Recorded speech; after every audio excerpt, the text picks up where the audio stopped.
If you were walking through the halls of Waverly Hills right now, you would feel someone watching you. Here, the shadows appear even when no one is around, and they get closer.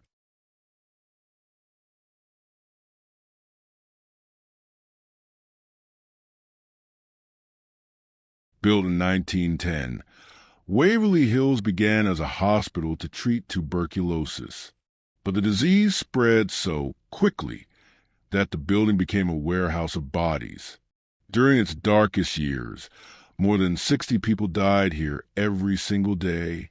Exhausted doctors, desperate patients, and a building that seemed to grow heavier with suffering. But the worst part is that many claim something inside that hospital fed on that despair, and that something is still there even today.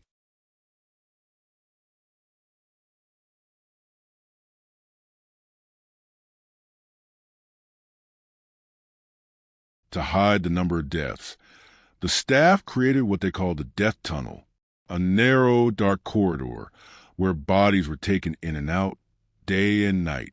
But witnesses claim that during the early hours of the morning, you could hear moans, scratches, and even crying coming from inside the empty tunnel.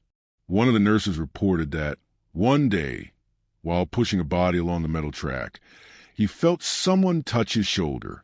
When he turned around, there was no one there, but the shove was real, strong enough to knock him to the ground.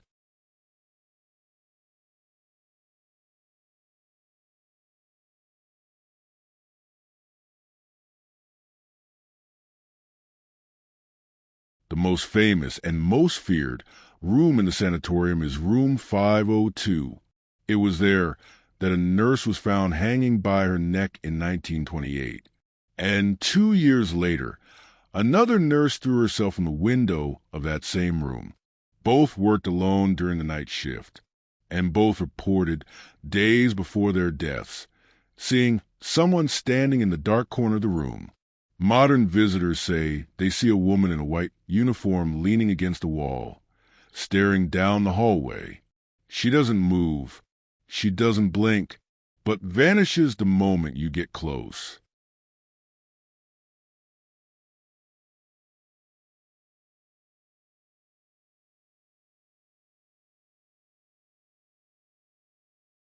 Many tourists report hearing the sound of a child running through the hallways.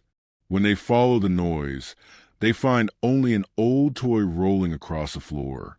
Even when there's no wind, investigators set up thermal cameras and capture the silhouette of a child standing at the end of the hallway. But when they approached, the figure ran toward room 307, but when they entered the room, it was empty, completely silent.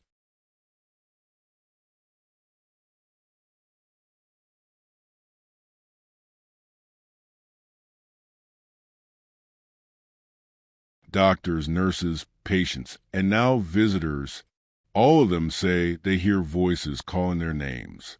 All of them see shadows that don't belong to anyone, and all of them feel the same thing, that Waverly Hills is alive, and that it's waiting for its next visitor.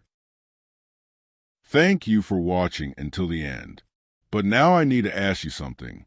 If you enjoy stories about abandoned places, supernatural phenomena, and real mysteries, then follow the channel, leave a like, and turn on notifications, because there are still many places just like Waverly Hills where the shadows are still watching us.